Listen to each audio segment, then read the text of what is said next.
Parliament has returned.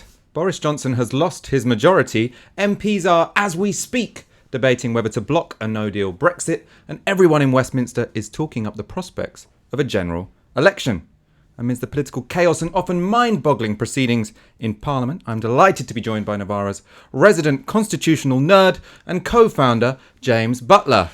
Hi, it's very yes, good. I suppose that's an accurate description. Wow, that was very... Well, I just characteristically, think just, you're lost for words. No, well, yeah, I sort of I have an accidental interest in the Constitution. It's just I suppose that nobody else does. Anyway, there were many political controversies last week, but I think the one that, to my mind, superseded all of them was you being away in the midst of a constitutional crisis. But this has happened before. So every time James goes on holiday, he does like a little tweet of, I'm going on holiday, I'm not going to have my phone, I'm not going to be connected to the internet, it's going to be blissful. True.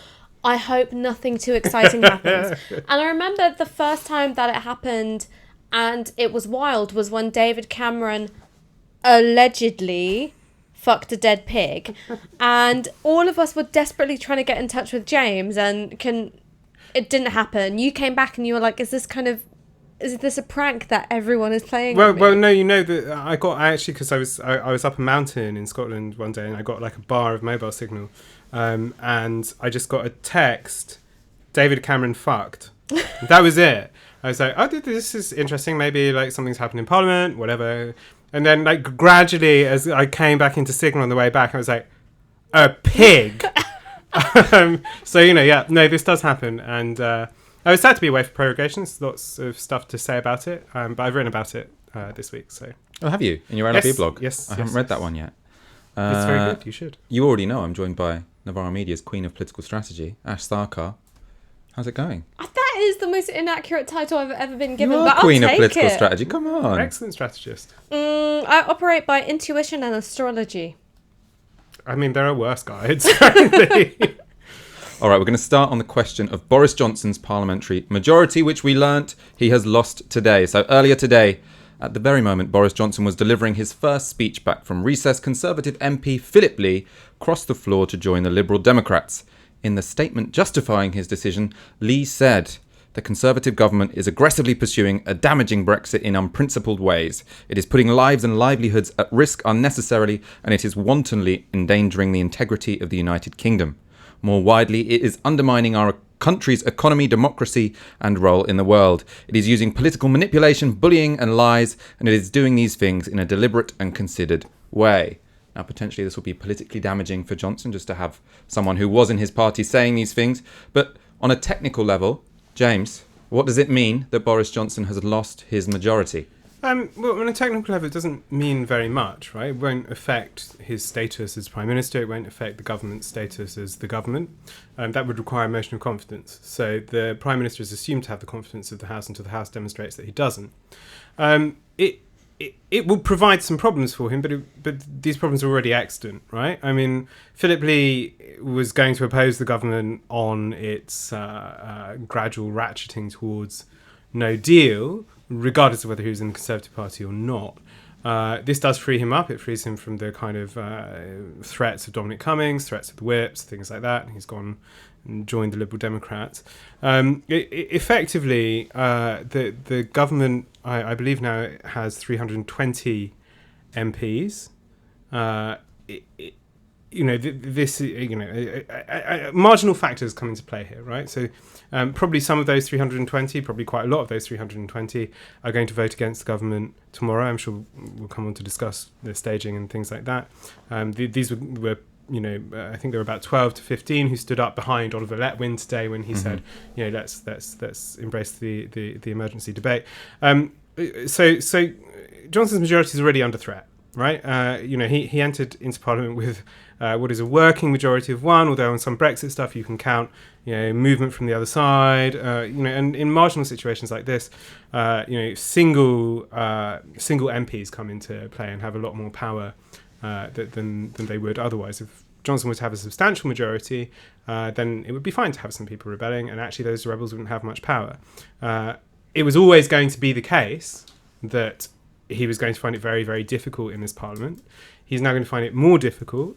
I imagine that if he carries out his threat and expels various people from the party or removes the whip, he's going to find that will cause him some political damage, but not necessarily that much. But it will be a motive for him to seek a general election. Just to say, I think it's sort of always been very clear that the Parliament as it stands is going to be difficult for him, even if he had, a parliamentary Conservative Party that was united behind him in sort of Johnsonian enthusiasm. He would still have a very, very slim majority. For him to govern effectively, he would want to go to a general election sooner rather than later. So I think what we're seeing today is things just coming sharper and sharper down the track. In terms of losing his majority, so as I say, it doesn't make that much difference in Parliament because the people who are going to vote against him were probably going to vote against him anyway. Philip Lee was probably going to vote against the motions that Johnson would bring on Brexit. So yeah, it's a political hit, but whether it's procedurally significant, who knows? Ash. So it's also worth pointing out that there was some uncertainty about whether or not Philip Lee crossing the floor put the Conservatives in a dead heat with the opposition parties, or if they lost their majority and then were forming a minority government. And the things that called this into question are, you've got Charlie Elphicke, who has had the Conservative whip suspended while he's being investigated by police for sexual assault. He has been charged with 2 counts. You had the loss of a Conservative constituency to the Liberal Democrats in Brecon and Radnorshire. Then you had the new MP sworn in today, a Liberal Democrat. And you also had the slightly dicey issue of the MP for Sheffield Hallam, Labour's very own Jared O'Mara. Not Labour's own anymore. No, Labour's independent for a while. MP Jared O'Mara. He resigned the whip after various forms of misconduct, behaviour unbecoming of an MP. The guy clearly has had other issues, not very well, quite vulnerable, and was also arrested on suspicion of fraud along with one of his former aides. So the former Labour MP, thank you very much for correcting me, was going to resign first thing today, and he has since postponed his resignation. So we live in quite extraordinary times, also quite confusing times for keeping up with what's going on. And I think one of the safest things that you can say is that our uncodified constitution's reliance on precedent and convention has been blown up to smithereens. We are in unprecedented territory. Some of the conventions are half-baked, half-remembered, or simply made up. And it's quite hard, I think, to make a case for constitutional propriety or integrity when it comes to political decision making being made here from any side. Yeah, go on quickly. I was going to say we should move on to what they're debating just to say, tonight. But the thing that will hover over us in all of this is effectively, there are consequences to putting kind of conventions to the flame, which is that it should generate within the political sphere and within the populace, particularly if you go to a general election, serious questions about the way in which British democracy works. That actually, when people are brought face to face with the fact that actually, the way in which British democracy is set up is a kind of hack together of these kind of antiquated and sort of, relics of a feudal system on which you have then kind of absolute rule that then goes into a kind of constitutional monarchy that then sort of gradually slides into being some kind of democracy in the course of the 20th century. At some point you've got to sit up and say, well, hang on, this kind of sticking it together with gaffer tape isn't working anymore. All right, we're gonna talk about what legislation they're debating tonight. First of all, it's just dawned on me, because obviously we're talking a lot about the court's role in politics because there's all the debates between the executive and the legislature. But have you ever remembered a period where there's been so many people, like the majority in Parliament has depended on the outcome of various court cases? So I think in the last 2 years, you've had Fiona Onasanya, who had to stand down because she got a prison sentence. Jared O'Mara, he was potentially going to resign because you're saying someone's accused him of fraud? Or he's been charged with fraud? He was arrested on charge of fraud. fraud. So Charlie Elphicke, who's been charged and prosecuted for something to do with sexual harassment. And then the Brecon by-election happened because someone had done something in terms of expenses scandals. Just a little point of clarification. Jared O'Mara has been arrested on suspicion of fraud, released under investigation, so he hasn't been charged. Talking of courts, we should be precise, shouldn't we? Yes, we really should. Yeah, fam, because I don't have litigation money. Yeah, to be honest, if it's about the various charges that people have had against them, if I've just written it down in blue biro before I say it, that's probably dangerous on live TV, if there's TV, live YouTube, whatever. Yeah, I mean, anyway, listen, if we're getting sued, we're going to sell one of your organs, not mine. The legislation they're debating tonight. So the reason there is this big furore at the moment is because the MPs are planning on taking control of Parliament. And ultimately, they want to pass a piece of legislation which will demand that Boris Johnson has to seek and accept an extension from the European Union. Obviously, what we've seen over the whole summer is that Boris Johnson and his team have been pursuing a strategy of saying that the only way that Britain can get a good deal, which for him is a deal without the backstop, is by threatening the European Union with the potential of Britain having a no-deal exit, which would damage us a lot, damage them a bit, but potentially damage them enough to give in on some minor points. That's kind of a discussion, I suppose, for a different show. But what I want to ask you is what the MPs are debating right now tonight, and what the impact of that will be. Yeah. Okay. So I think the best way to think about this is like what needs to happen in order for MPs to legislate against no deal before the kind of guillotine of prorogation. Right? So when prorogation happens, any bill that's underway but not completed falls dead. First of all, just to clarify, prorogation, which was announced by Boris Johnson last week, the Queen has agreed, and that will kick in. So Parliament will be suspended at some point between Monday and Wednesday next week. One of the things to point out is that prorogation, the suspension of Parliament, is that it's not like hitting pause on something. You're not freezing things in place. It's as if you wipe clean. It's as if you pick up the football and you walk off the pitch. The things don't stay the same. Yeah.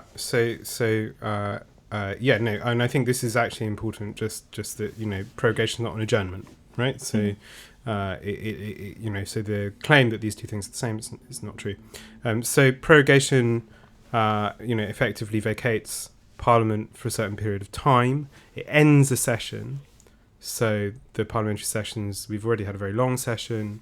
Session is begun by a Queen's speech and then ends with prorogation. You get a new session. So not a new Parliament, it's a new session. They're normally a year. This one's been about 2 years. It's been 2 years because Theresa May wanted a 2-year session because she didn't want to risk a Queen's speech in the second year because she wanted a 2-year span to get Brexit legislation through. That hasn't turned out in the way that she wanted.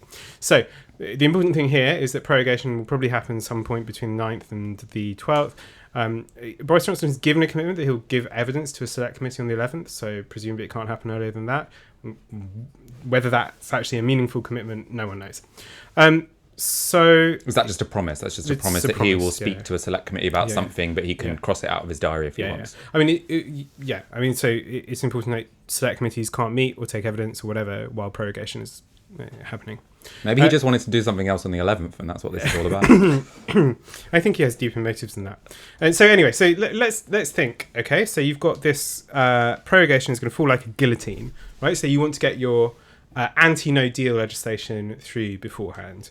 That means you need to pass a law, and so the rebel MPs. So this is the opposition with various kind of Tories, people like that. They want to pass this deal that will bind the Prime Minister into seeking and accepting an extension if certain conditions aren't met before a certain date. And the important thing is that those two things are going together. So it's not just binding the Prime Minister to seek an extension, it's to accept any extension. It is. Yes, I mean, no, not necessarily, and we'll come to that. Let's go to the basics first. The legislation is to say that... So what I'm saying is you have to think about this in terms of what MPs want to achieve in order not to get lost in the kind of forests of procedure. So first, what they need to do and what they're doing today is they applied for an emergency motion, an emergency debate under a motion lodged under one of the standing orders, standing order number 24. And standing orders are basically, because I only learned this like 2 weeks ago. This is the rules of how Parliament works. Yeah. So Yeah. everything you do in Parliament has to be according to some kind of standing order. Yes. I It's thought the rule standing book. order was like a direct debit. I know, that's what it is Yes. to most people. But- It's the rule book of Parliament. It is the rule book of Parliament. That's a nice way to phrase it. And because Parliament has control of its own proceedings, it can change that rule book. So, Ooh, that's meta. That's a new yeah, level. right. And this is one of the things that's always important to remember about Parliament. That it has like nearly unlimited power in terms of what it can do to itself. So they applied for this emergency debate today. It was granted. It's going on as we speak. And the motion they're putting there is a business motion. So that allows them to take control of what Parliament does tomorrow, right? Yeah. So normally it would be the government that is in control of that. And so just to clarify again, because this always used to confuse me, a business motion is not a motion about business, No. like in the economy. No. A business motion is a motion about No. what business, business will of the happen in House. Parliament. Yeah. So they're voting today basically on what will happen tomorrow. Yes. And so there are a couple of things to say here that I think are important. One, and perhaps viewers will have seen Jacob Rees-Mogg kind of gyrating at the dispatch box today, and ranting on about how unprecedented this is. It is unprecedented, really, for so substantive a motion to come through an emergency debate procedure, but these are unusual times. So, And that's because normally the government controls what gets debated, but now what's happening is that the government has been taken out of the government's hands, right? Not quite. I mean, what? So we saw during the previous Brexit process under Theresa May, actually a couple of times Parliament has already seized control of the order paper by, what we say is setting aside Standing Order Number 14. So Standing Order Number 14 is that the government controls the business of the House. Yeah. So Standing Order 24 allows them to apply for this emergency debate. It's been granted by the Speaker. The debate is now ongoing. Normally, when those debates happen, they're motions in neutral terms. They don't really do anything. It's like, this is an important issue that Parliament needs to talk about. It should be noted as part of the life of the country. We should have a debate about it. They can create quite significant political pressure on the government, but they tend... Virtue signalling. Yes, I guess, a kind of parliamentary virtue signalling, except for the fact that it has kind of weight in political terms, even if it doesn't kind of bind the hands of the government. This is a substantive motion. It's going to force it's going to force the business of the House to change. So the idea of this motion is that the government won't have control of business tomorrow. They will get to introduce this.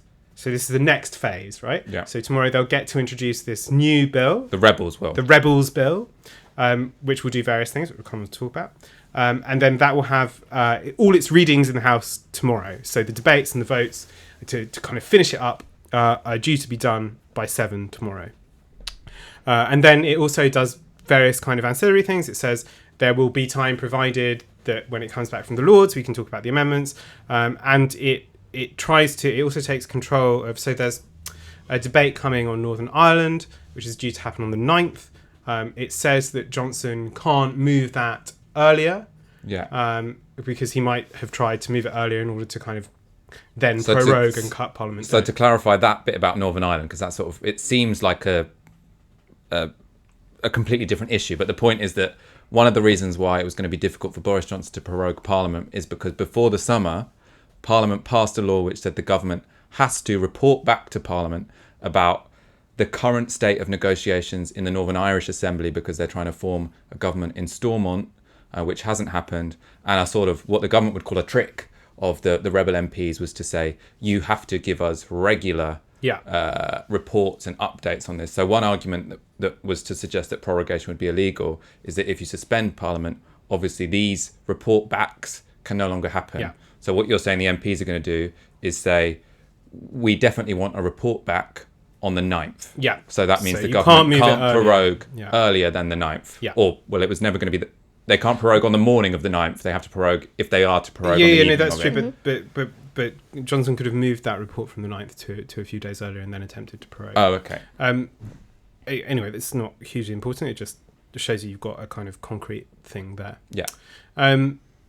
The other aspect of it that I think is just worth noting is that if this bill doesn't get through before prorogation, the business motion that's being debated right now allows for if this bill is reintroduced after prorogation, so in the next session, if it's reintroduced, then it can take priority. Okay. So you get like an expedited process after the October the 14th. Is that correct? Yeah. So That's today. Yep. And if that vote succeeds today, which we probably think it will, then you have the substantive bill being introduced tomorrow, the thing that they really want to pass, right? So all of this has been kind of preface. So if they win today, they get to debate the bill we're about to talk about tomorrow, and the bill they're going to debate is this one to block no deal. This is EU Withdrawal Act Bill number 6. It's a rather dry name, but it's very much like the bill that Yvette Cooper introduced. That became the act that forced the government to seek an extension last time under Theresa May. So this particular bill is a lot more complex than that one. It's kind of complexly and very minutely worded because MPs don't trust the Prime Minister.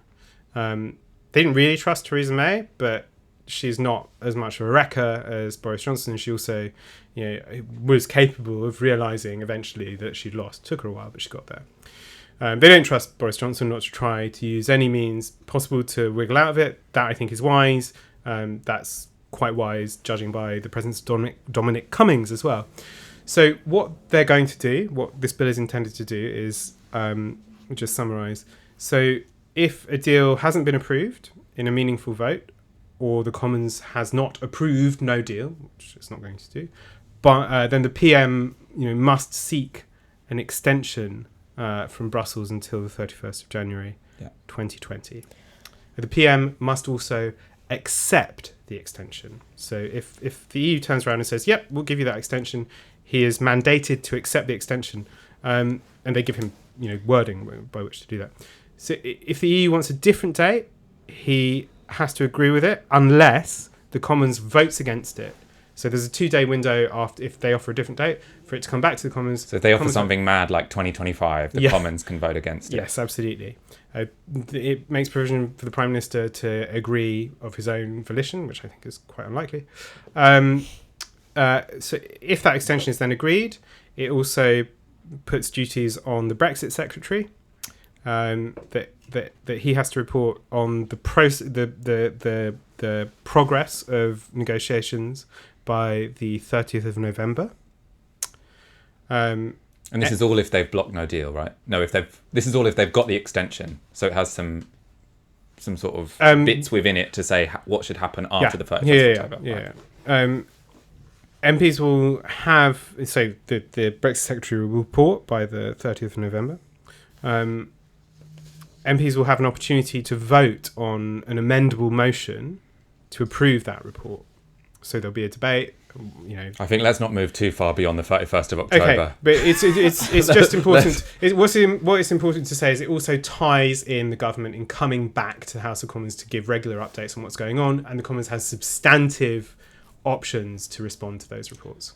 So I want to talk a little bit about the political calculations being made here, because on the one hand, you can look at the week's events going from the announcement to prorogue Parliament, the leaks which followed, which completely contradicted and undermined the reasoning given by Boris Johnson for proroguing Parliament. He initially said that it had absolutely nothing to do with Brexit. It was a purely normal, uninteresting, ordinary affair, so you could get a Queen's speech to push through on domestic policy, mostly to do with spending increases and tackling issues like violent crime.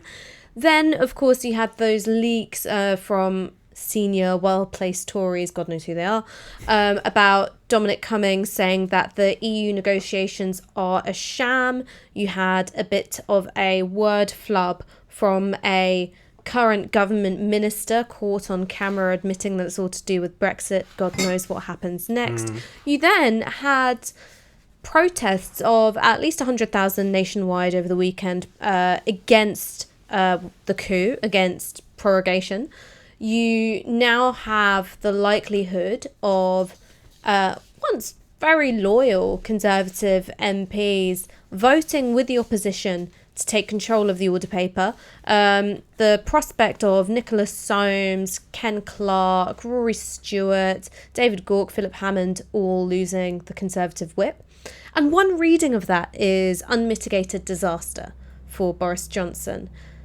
The other reading of it is that it sets up quite nicely the people versus Parliament narrative that he would need going into a general election, that it rids his party of those, ghastly moderates who would be holding him back in whatever slash and burn agenda he would be pursuing once he obtains a parliamentary majority, and that it means that Labour's put in a position of defending establishment institutions, which is uncomfortable. Now, I would say, and my way of navigating this binary is to do a bit of parliamentary jiggery-pokery and sequence it. I think it was intended as option B, a high-risk, high-wire act to set up a narrative ultimately in Boris Johnson's favour, but what he's ended up with is B. And the thing... A. I can't do A's and B's. So basically, meant as a plan, ended up with disaster. So what was meant as a plan? So, the alienation of MPs within his own party. Okay, so he's pissed them off too much, right? The binary of you're either with the government or you're for Parliament, which was set up by the prorogation move last week. Yeah. And I think that it's had some unintended consequences. One is that it was not nearly as popular as Boris Johnson would have hoped. Only 27% of people polled supported it, according to a survey carried out by YouGov. And it's roughly half of Leavers, which is not nearly comfortable enough of a margin for Boris Johnson. Two, it's put Labour in a very interesting position in which it's able to recapture insurgent energy on the policy area that it hates more than any other. So you're able to realign the policy position, the orientation and the movement of the Labour leadership with its Remain voting once base, and that was something that was looking dicier and dicier over the course of this year, because of course it offers you an opportunity to do what the Leave campaign had done so stunningly well in 2016, which is managed to somehow talk about institutional relationship with the EU without actually talking about institutional relationship with the EU, keeping the conversation very much on broader political values, a vision of the country, thinking about who we are.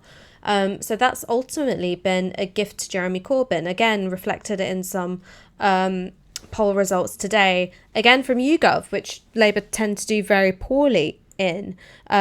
You're seeing an incredibly volatile Liberal Democrat vote, prone to fluctuations, and the return of a Remain vote to Labour. So again, that's something which isn't all that comfortable for Boris Johnson. So when it came to his big set piece in front of Downing Street yesterday, he fucked it.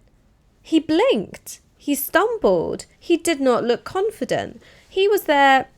It was his time to do the sword of Damocles over his own MPs, which is say, if you fuck with me, I'm going to fuck you up. Numero uno. Say goodbye to your whip. Say goodbye to your career in the Conservative Party. You're dead. Finito. Goodbye. And then also, I'm going to go for a general election. I don't want it. You don't want it, but I'm forced to do it.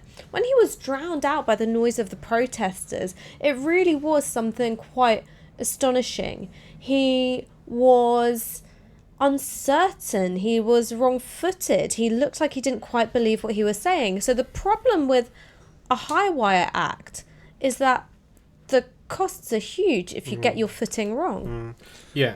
I want to just take a few steps back in a way. So one of the things you said there was that one of the things that Boris Johnson has done is try and discipline his own MPs. The reason for that is that he's taken the quite extreme measure of saying that the vote that happens this evening, which I think we're expecting the results for about 10:30. So what we're going to do, this is a sort of like a housekeeping announcement. What we're going to do is we're probably going to take a break at about 9:30 and then come back at 10:30. So stay seated.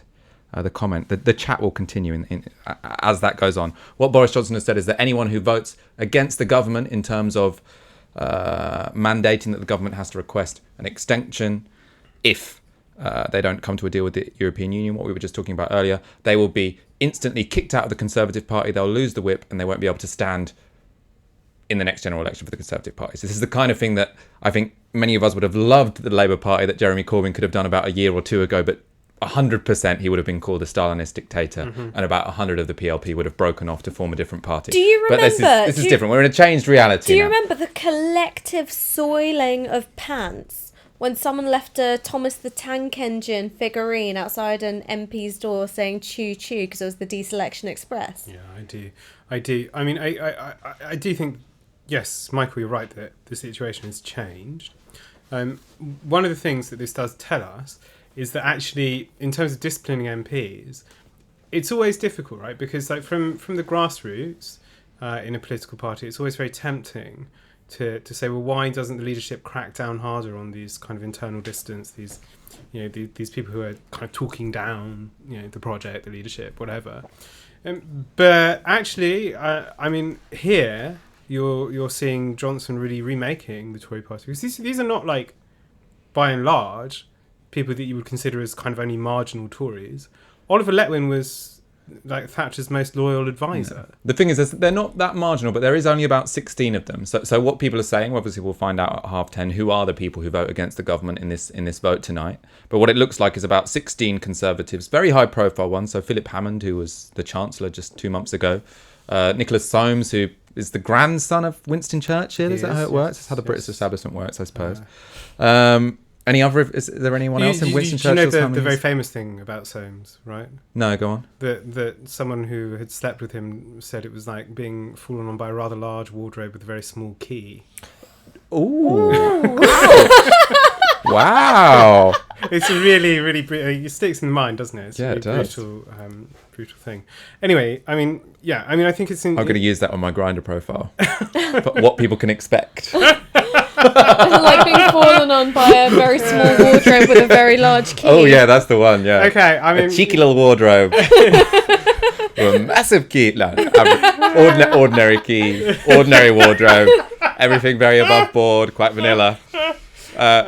Apologies. Go on. We've really descended, haven't we? Yeah. No. Like. No, that's a really good moment to talk about the money chat. Oh, shit. Oh, yeah, we're going to talk about loads of things now. So hold that thought 1 second. What we're going to do in a moment is we're going to talk about the general election, because obviously the biggest news at the moment is that potentially there's going to be a general election on the 14th of October, and there's a lot of four-dimensional chess between the various party leaders about whether or not they actually want this to happen and whose fault it will appear to be if it does. But first of all, a general election is going to happen pretty goddamn soon. We don't know precisely when, but we want us at Novara Media to be tip-top, ready to go. Ideally, we want a new studio. There's going to be some sort of shareables about this in the coming months, but ultimately, you know what I'm going to ask for, which is money. We want your money.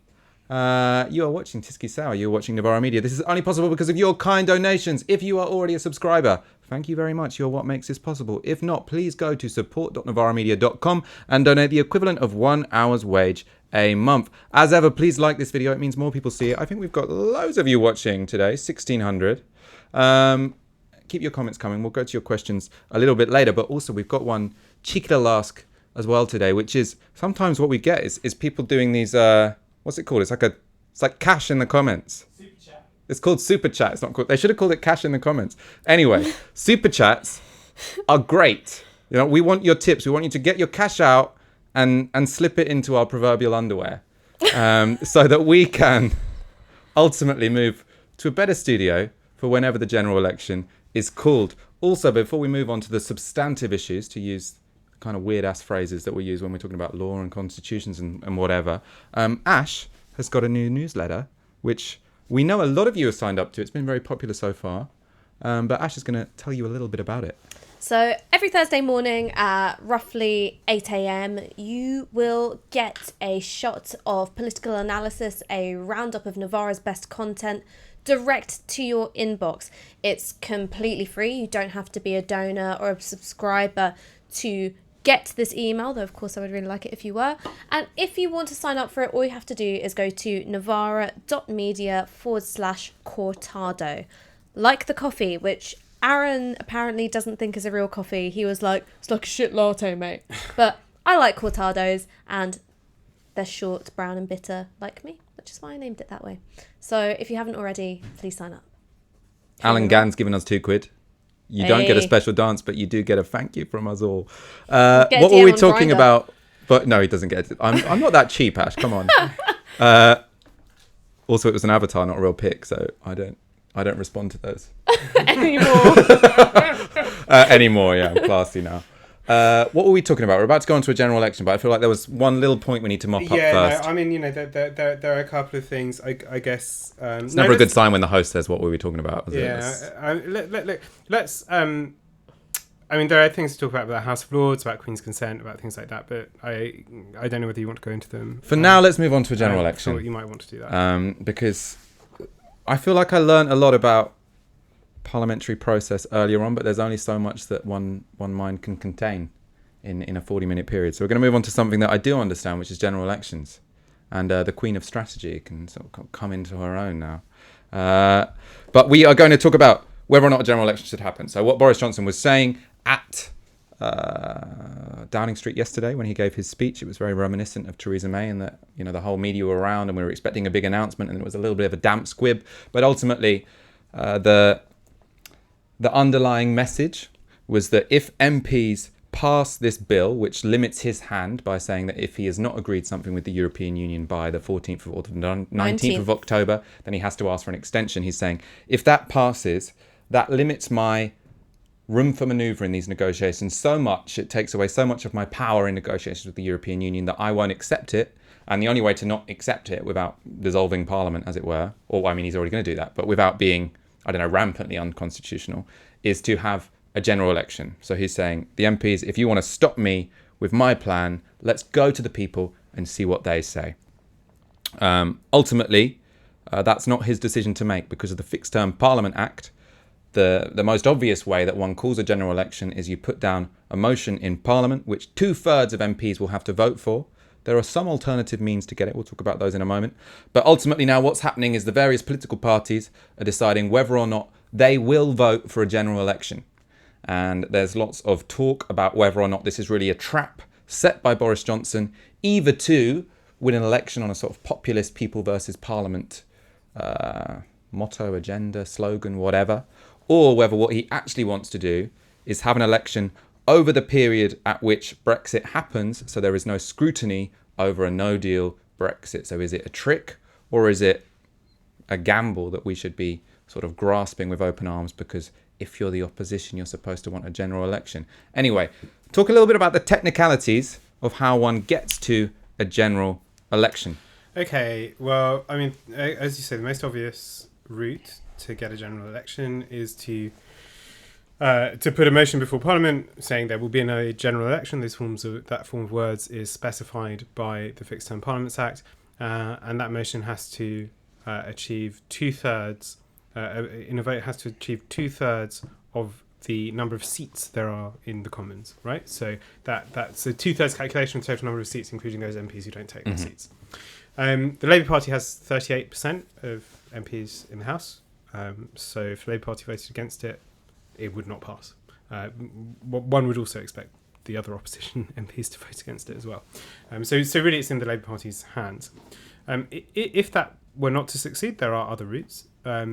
Obviously, one way of getting a general election is the way that we've often talked about, which is the confidence motion. So if a confidence motion were to pass and dethrone Boris Johnson, then you have a 14-day period. If no government can be formed at that time, there is a general election. That's still an option for the opposition. I don't know whether the rebel Tories would manage to maintain their spines long enough to vote for it, but depends how many have joined the Lib Dems by then, I suppose. Well, yeah, but even the Lib Dems are saying they might not vote for vote of no confidence, aren't they? So there is that. There are other options. One might be to repeal the Fixed Term Parliaments Act, so that would just need a simple majority to repeal the Fixed Term Parliaments Act, and then restore to the Prime Minister the prerogative power to dissolve Parliament. A bit of a roundabout way of doing it, wouldn't it? It would be a roundabout way of doing it. It would not necessarily be there are reasons that people would want to do it, right? Because maybe you think actually the Act has unfairly tied your hands as Prime Minister, and you want to be able to return to Parliament with the power to dissolve Parliament again, or whatever. So that's certainly possible. I think that's an outside chance. The other obvious way to do it is simply to pass a bill. So just any old law. So you just write a motion that says... You write a motion that says, notwithstanding the Fixed Term Parliaments Act, the next election will be on this day. The reason that's kind of advantageous for... that can be a standalone bill, by the way. It can also be maybe attached as an amendment to something. The reason that's advantageous is that you then specify the date of the election in that motion. So you don't get sneaky Boris Johnson who so says, this is give me the power to call an election on the 14th of October, and then he's sort of behind closed doors says, actually, let's have it on the 1st of November, and then we have a no-deal Brexit before it actually happens. To me, that sounds a bit implausible anyway, but... I don't buy that one. It seems very unlikely that would happen. You might get him moving it closer to the Brexit date. I don't think actually he would move it there. There are technical reasons that this is not worth going into. So that I assume is what's behind stories that the Labour Party has found a way to pursue a general election that it feels confident about. But what that means is that if they think that's preferable, then they won't vote for a motion that Johnson tables to push a general election on the Fixed Term Parliaments Act. Ash, can you talk to me a little bit about the Labour's thoughts on a general election, whether they want one or not? I mean, so Labour's calculation is, what is the worst kind of general election for Boris Johnson to have? Is it one where so assuming that the motion carries tonight, and tomorrow the bill to force Boris Johnson to seek an extension if he doesn't get a deal by the 19th also succeeds, operating on those assumptions, if Boris Johnson then goes straight for a general election, he's in relatively good stead. He's got that lovely, sweet, delicious people versus Parliament narrative all set up. He is likely to be able to secure some kind of deal with Nigel Farage about the Brexit Party if he stands on a no-deal manifesto. And ultimately, the opposition parties are still sufficiently balkanised. They haven't necessarily got agreements in place to not stand against one another, most notably between the Lib Dems and Labour. And that is comfortable territory for Boris Johnson. Now, obviously, there are all sorts of variables within that, whether or not he's able to strike a deal with the Brexit Party being chief among them secondarily. As we saw in 2017, you just don't know what domestic issue is going to achieve sudden salience and scupper a Tory campaign. But that's quite comfortable. What's less comfortable, and this was the conversation that we were having before we went live, is if Boris Johnson is humiliated not just once in Parliament, but again and again. And if the October 31st date comes and goes and we're still in the EU, and then there's a general election, well, that's a lot less comfortable for him. He looks like a failure in the eyes of his base. The incentive for the Brexit Party to stand aside or to come to some kind of arrangement is significantly weakened. And you'll also have opposition parties with their houses in order, or at least more so. The other thing that's worth pointing out is, and I think worth questioning, is how willing really is Boris Johnson and Dominic Cummings, for that matter, to take the UK out of the EU on a no deal without some kind of new mandate. My calculation is not that willing. It's certainly true that there is no piece of legislation barring them from doing so. It is still the default, but there's still, I think, a law of realpolitik, which is when you inflict that kind of shock on the economy. Baseline predictions are saying, 8% decrease in growth, medical shortages, fresh food shortages. That is a bad time to go into a general election after that, especially if the people don't feel that they were given a choice in that happening. What they need, above all things, is electoral complicity. James, I want to go to you in a moment about what you think Labour's strategic judgment should be here about whether or not to have a general election. First, I just want to go through some tweets which can suggest what the Labour Party are currently thinking. So we'll talk about what they should do, and this is what it seems like they are. So, Gary, can we get up, first of all, the tweet from Sienna Rogers from Labour List? So this was from earlier this evening. She says, Labour MPs leaving the PLP meeting now. So that's a parliamentary Labour Party meeting when all the MPs meet up and get talked to by the leader or whoever is representing him. They say, those not wanting an early election seem happy. One told me Tony Lloyd's Newsnight message was confirmed. Chief Whip said Labour is definitely not voting for an early election under Fixed Term Parliament Act. Another MP reported, sorry, I'm getting all the grammar wrong with this one. Another said several options are being worked on. One option not to back it, one to do something that would make it irrelevant, another that would scrap it entirely. So that's a reference to Tony Lloyd last night, who on Newsnight, after Jeremy Corbyn all day basically had been saying that Labour wants a general election in all circumstances as soon as possible. Tony Lloyd, who's the Northern Ireland Secretary, went on the television in the evening and sort of said, actually, I'm not really sure Labour do want a general election. Potentially this is just a trick played by Boris Johnson, either to get a no deal or to sort of trap us in an election which is framed in a manner which is not advantageous to ourselves. So what she's saying is that in the PLP meeting, it seemed like it wasn't Tony Lloyd making a mistake. He was just representing the new position. We can now go to Paul Waugh's one, which is saying it's a different report of the PLP meeting. Similar line. Labour Chief Whip Nick Brown just told PLP, Parliamentary Labour Party, the party would not back the Prime Minister's snap election bid. He said party wanted Johnson to stew in his own juices and be made to own his mess. One present says. John McDonnell did not demur. Is that how you pronounce it? Demur? Demur? Didn't disagree anyway.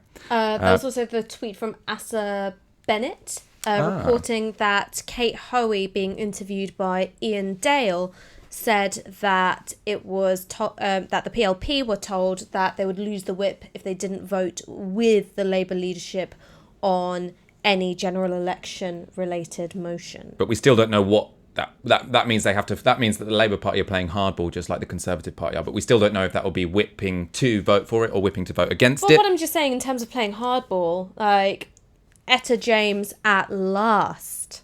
No, it's good. I mean, we've got an excuse to do it. Now let's do it. Let's just go finally to Owen Jones. So we see someone that's quite connected to the leadership. My understanding is Labour have found a means to A, back a general election for next month, and B, stop no deal. But it depends on whatever chicanery is deployed by a government which doesn't play by the rules. We shall soon see. So the first two tweets there, the report from the PLP meeting seemed like they were going to try and avoid an election. Owen Jones afterwards saying actually they found a way to go for one whilst avoiding the chicanery that would mean that the Conservatives would take Britain out of the European Union on a no-deal Brexit without MPs having any say. How do you interpret all of this, James? Well, I assume what they're thinking about is appending an amendment to the Rebel Bill saying there will be a general election on XYZ, right, to specify a date. So you get to pass the bill and you also get to specify that there will be a general election on those days. That it may be politically tricky. I'm not sure that amendment would pass, but it's no bad thing for the Labour Party certainly to look like it's seeking a general election.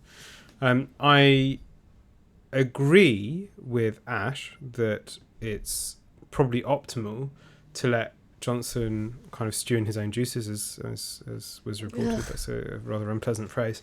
But I do think. Oh, I was just thinking about what particular.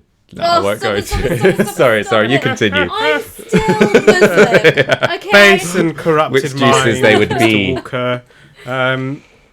Yes, so I've completely From which lost part my of the track cupboard thought. did they exude? Oh, God. I've completely lost track of what I was saying.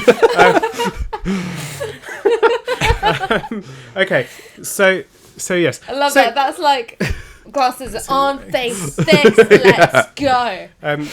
So the Labour Party must believe that it can, it can pass some sort of motion that would be supported by the House to move for a general election. I think that's kind of risky. I think you can see Tory MPs voting to block No Deal, but those same MPs, the Rebel MPs, are not necessarily going to vote for a general election. They certainly don't want it, probably because they'll not be Tory candidates in that election, and so they don't want to lose their jobs.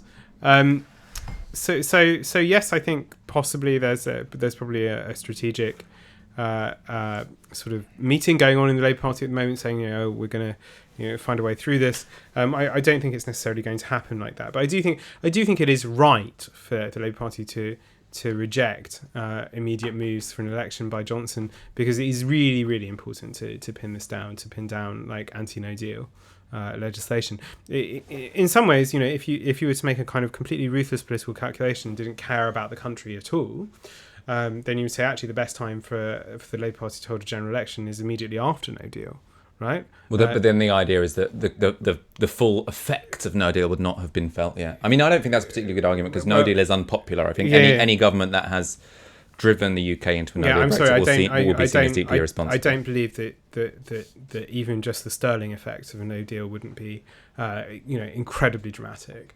The reason the pound went up, interestingly, when Boris Johnson lost his majority today. The reason that this is, of course, a bad idea is that No Deal is terrible for a Labour government. If Labour were to enter government and we're dealing with a No Deal situation, then all of its parliamentary time, all of its governing time would be taken up with the question of, okay, so do we enter I think we just joined the EEA within about 2 weeks. Well, no, you wouldn't, because the EEA would have to approve your accession, and that's not necessarily something that's in the EEA's interest. Maybe they don't want to deal with our bullshit. Well, I mean, it's certainly not. Why would you want a giant economy crashing into? Anyway, that's a conversation for another time. So in terms of wouldn't you want the socialists in your trading bloc? It's the size of the economy more than the political governance that would be the problem for them. Anyway, look, the key thing here is that even in a general election that were to happen very soon, things don't look great for Boris Johnson, actually. Things are harder for him than some people are suggesting. So I know, Ash, you were talking about if the Brexit Party were to offer Johnson a deal on No Deal, right? So a pact on the basis of No Deal. This is also that's very difficult for the Conservative Party, actually, because it's probably going to lose some of its southern seats to Liberal Democrats that it took off them under Cameron. It will certainly lose them if it were to make that kind of pact. It will lose all its Scottish seats. Say that 3 times in a row quickly while... I want to just say thank you for all your super chats. This is amazing. I think we're going to be able to move studios sooner than we initially hoped. Thank you. Sorry, finish your point. So the difficulty here is it's a double-ended difficulty for Johnson, really, because he wants to retain, as far as possible, those kind of soft Tories who voted for the party under Cameron and retain those seats. He also needs to kind of bring back people from the Brexit Party. And in some ways, Farage's offer to him this week, so Farage has said, if the Tory Party was going to an election promising No Deal, we would sacrifice the Brexit Party in order to allow them to do that. The problem is that that's not the entirety of the Tory coalition. Like their electoral base is not just people who want No Deal. A lot of Tory Party voters, don't get me wrong, really want No Deal. But those don't make up the kind of electoral base for the Tory Party, not entirely. And so it's actually an election is a lot more difficult for Johnson than some people say. The idea that he's going to steamroller into Downing Street, with a vast and crushing majority like Tony Blair, it's just fatuous. This idea is total nonsense. It's going to be very, very, very difficult for him. Ash. So I've got a question, and it is a real back to basics question, because the MPs who have been leading this charge to block no deal in Parliament aren't of a unified view amongst them. So ranging from, I would decapitate my own mother to stay in the EU, all the way to I actually don't think we should stay in the EU. We need a different kind of Brexit deal. In Rory Stewart's case, wants Theresa May's withdrawal agreement, or in Ken Clarke's case, I would like something with a customs union attached. And the real back to basics question that I'm asking, because this is something which I've been mulling over in my head for the past couple of weeks, is did it always have to be this way? Are we where we are because of a fundamental inability to reconcile the political demands and urgencies of direct democracy with the constraints, the procedures, and the principle of parliamentary sovereignty? I'm going to interrupt briefly. You answer that question, but while you're answering that question, I'm going to start collecting your questions. So put your questions in the chat. We use an emoji rocket for some reason. I don't know. Gary chose the emoji.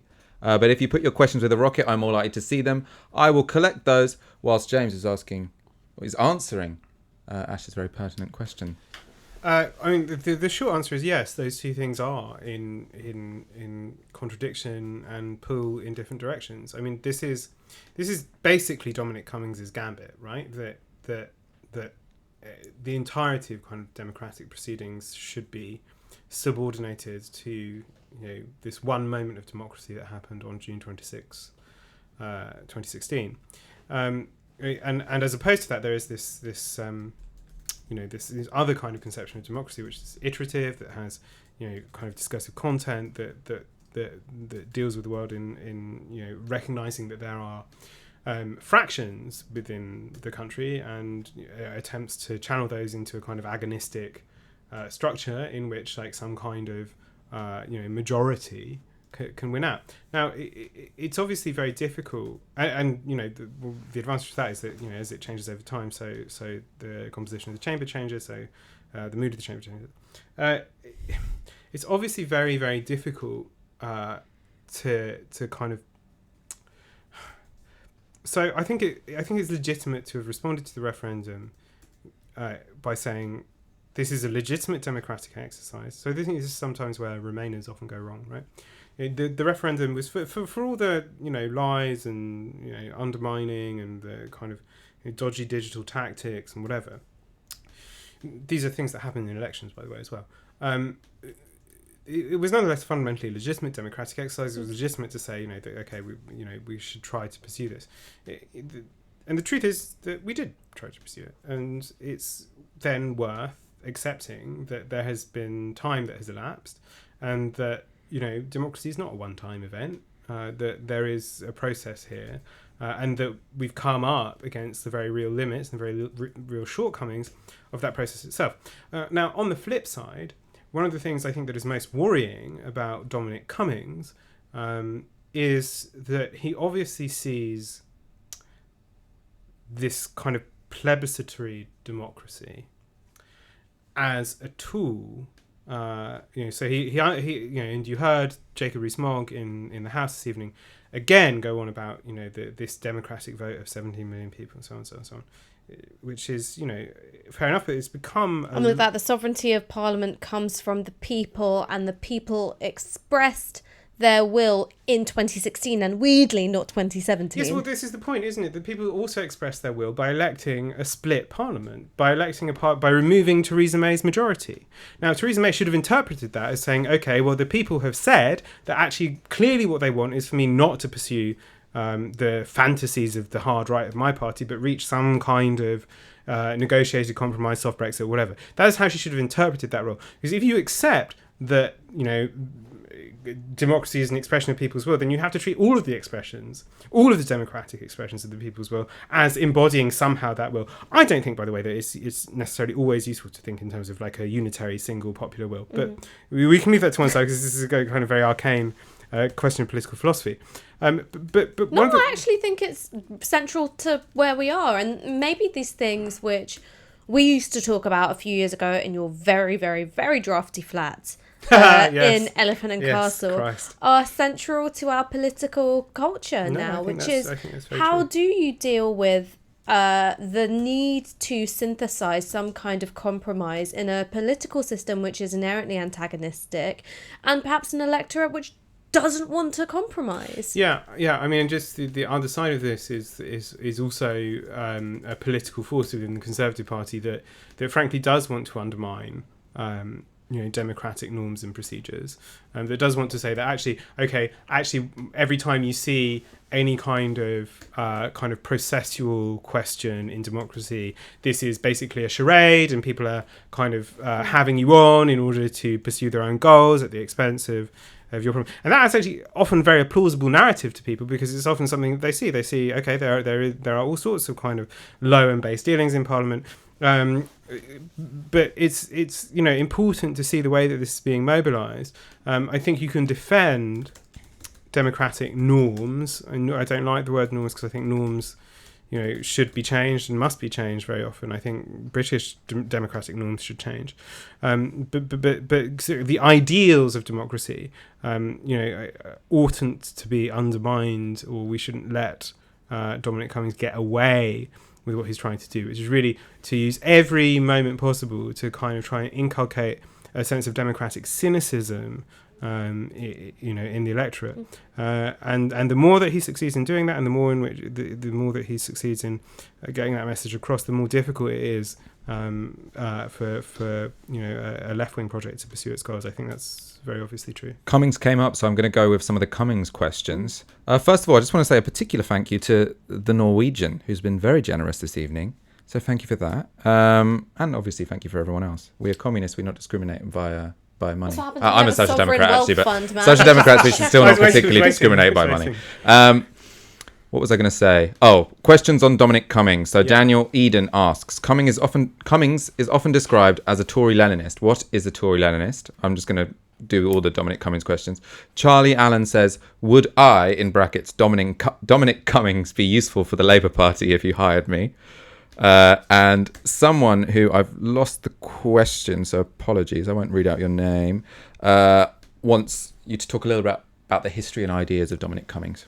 I can talk about Dominic Cummings and why he's called a Leninist. Leninist is a very lazy word for lots of political commentators, because they tend to use it for anyone who wants to smash up the bureaucracy, to subordinate the civil service to the political will, and to reduce the room for judicial interference in the powers of the executive, right? That's the general use of the word Leninist by most political commentators. So that's the way in which Steve Bannon called himself a Leninist, but for nation, but not for class. And it's sort of suggesting that Cummings is in that same mould. And certainly there are aspects of Dominic Cummings' critique of the civil service, the politicisation of the civil service, the sort of bedded in ideology of the civil service, which lots of people on the left would also agree with. But I think we've spoken about this before. These ideas aren't necessarily new or all that exciting. And if you read bits of his blog, as we all have had a look at, he sort of then lurches into this kind of sci-fi fantasy of, algorithmic government and gene-spliced prime ministers and all the rest of it. So when you read stuff about Dominic Cummings' supposed genius and whether or not that genius would be well served, would it serve the Labour Party well? Well, reading the blog, he's someone who I think would have a very successful podcast series. He's someone who clearly has a perspective, clearly has a vision, and on the single issue, pulled it out of the bag, did very, very well. But he's operating on some core assumptions. One is that general elections are just like referenda. You go hard on the single issue, you find your voters in the same way, you speak to them in the same way, which, of course, isn't really how people tend to behave in general elections at all. And two, it treats the management of MPs and their legislative powers as being subordinate to a centralised and highly opaque political operation. And that is very difficult to enforce. So I think he should have had a podcast, is what I'm saying. I mean, just a couple of things on Cummings. I mean, I think I've said before that the difficulty that he faces is that, as you, I think, intimate, Ash, that running government is not like running a campaign. In a campaign, you hold together like disparate ambitions, like conflicting ideas, conflicting hopes, by sheer force of will, and actually very often being just an arsehole. He's obviously imported the arsehole style of management to Downing Street. And as you can see from the fact that leaks have continued, it doesn't work. You can't actually manage a complex operation like that by being an arsehole. The question of whether there is anything... So, I mean, okay, so two things. One, the other side of what he believes is that he has that kind of weakness of reasonably intelligent people, which is to believe that that he has happened on The Secret, right? So in his case, it's, you remake education to be about the things that Dominic Cummings thinks are important, and then you will have a successful country. It's one of the limitations of reasonably smart people, and I think Cummings is reasonably smart, is that they think they found like the one true thing that's going to fix everything. It's very rarely true. The flip side of this also is you clearly haven't read Fully Automated Luxury Communism. I have, but anyway, let's move on. Great book available from all quality bookstores now. Yeah. I mean, yes. I'm sorry, I've completely lost track of thought. So Dominic Cummings, so the other side of whether there's anything virtuous or useful in Cummings's approach is, I think that there are sometimes useful things to be look, one of the dangers of defending against these people is that you defend a settlement which is fundamentally unjust. One of the great dangers is that you think the same approaches could be used by a left-wing leadership of the Labour Party. Fundamentally, there is more latitude for the Conservative Party to really fuck around with the basic functioning of the state, because on some level they don't really want to change it so fundamentally. The kind of latitude that's given to Johnson would not be given to Jeremy Corbyn. The Labour Party would have to play a much more careful game with reforming and reshaping the institutions of the state, which it absolutely does need to do. But no, so I think Cummings... the other thing is that Cummings is just not very good at his job, right? I mean... It's maybe too early to say, who knows? Well, I mean, he hasn't successfully stopped the leaks coming out of Number 10. He hasn't stopped them coming out of the Cabinet Office. He's managed to produce in Tory MPs spines. He has managed to produce rebellions in Tory MPs who throughout like the entirety... alchemist. Throughout the entirety of Theresa May's tenure, these rebels kept popping up and then disappearing. All right, we're going to do some general election questions. I like general election questions. Right, so... Jay Foster, what's the risk of a split left-centre vote in the event of a general election? Well, this is something which I was tweeting about today, which is an uncomfortable fact, is that Labour will win or lose the next general election based on how many Remainers it can win back. Now, I think that Labour can win back those Remainers. It should, of course, be done with the utmost care. It should not become an obnoxious FBP party. It will never be the perfect vehicle for Remain because of the sheer number of political perspectives it has to appeal to and contain within itself in terms of its own parliamentary party. But if Labour is unable to corral the votes of Remainers in Leave voting constituencies, they've got no chance. And they will also find themselves being squeezed out of even some London constituencies. The bigger risk for Labour isn't that the Lib Dems suddenly nick a whole load of their seats, is that the Lib Dems hoover up enough of their Remainer vote that the Tories can then come through in those marginals in the Midlands and in the North. Well, actually, the classic seat for that will be Putney. So Justine Greening has announced today that she's going to leave Parliament, or that she won't stand as a Tory MP in any election, in the next election. In some ways, this is a kind of totemic loss for the kind of old Tory party, right? So by old, I mean Cameron, not older than that. So Cameron's remaking of the party to make it no longer the nasty party. He detoxified it. You had people like Justine Greening in, who is not, she's Tory, but she's not a conventional Tory by any means. She's leaving the party in part because of its change in direction. She is MP for Putney. Putney is a Labour Conservative marginal, but it's pretty Remainy. It's a London seat, it's not a surprise. So there you have a situation in which, say if Justine Greening were to stand for the Liberal Democrats, which I don't think she'll do, but any Tory MP, any Tory candidate rather in that seat should lose. But if the Lib Dems were to pull, a substantial part of the Remain vote away from the Labour Party in that seat, you could see a Tory MP very easily slide in there. So these are repercussions that could play throughout the country, and I think that's something to think very, very seriously about.